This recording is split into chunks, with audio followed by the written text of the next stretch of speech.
इस दिन बुध अस्त होने जा रहे हैं। बुध का 28 फरवरी को अस्त होना, आपकी राशि के दृष्टिकोण से चंद्रमा परिवर्तन की तरफ जाना, ये दोनों के दोनों ग्रहों का प्रभाव थोड़ा सा भारी बनता दिखाई दे रहा है ग्रह नक्षत्रों के दृष्टिकोण से। ये स्वास्थ्य के मामले में और अननेसेसरी खर्चों के मामले में शत्रु पक्ष को हवा देने के लिए आप पर भारी पड़ सकता है। इस दिन भगवान विष्णु का स्तवन करना चाहिए। शास्त्र में कहा गया है कि ये जो फागुन के मास की एकादशी द्वादशी होती है ना, ये बहुत सारे कष्टों को दूर करने के लिए आती है। और फागुन की द्वादशी को तो पाप नाशनी एकादशी माना जाता है।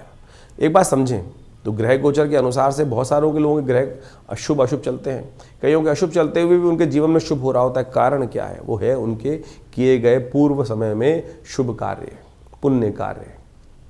पुण्यों को उदय करने के लिए पापों को क्षय करना होता है, इसीलिए योग बनता है। पाप नाशनी द्वादशी कहा जाता है। एकादशी के दिन से व्रत आरंभ करके द्वादशी के दिन सुबह किसी आंवले के पेड़ के पास जाकर षोडशोपचार पूजन करना चाहिए भगवान विष्णु का, और उस दिन वहाँ बैठकर आंवले के रूप में भगवान को अर्पित करना चाहिए, प्रसाद के रूप जो नैवेद्य, और फिर प्रसाद के रूप में ग्रहण करना चाहिए।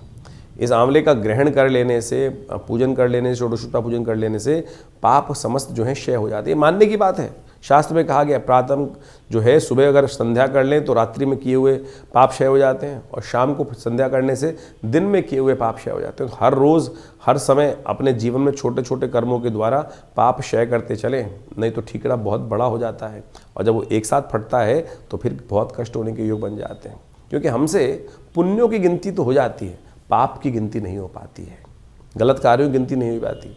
यदि दिन में देखें तो लाख गलत कार्य होते होंगे, यदि हमको याद रहे तो पुण्य के हमने तो उसको 10 रुपये दिए थे, हमने ये पुण्य कार्य किया था, हमने कुत्ते को रोटी डाली थी, ये तो हमको याद रहेगा। लेकिन हमने से मनसा वाचा कर्म कितने गलत हुए तो उसको वो याद नहीं रहते हैं। तो कोशिश करें ये पाप नाशनी द्वादशी के दिन छोटा सा उपाय जो शास्त्र ने बताया है इसको कर लीजिए, पुण्य उदय होंगे, कष्ट दूर होंगे।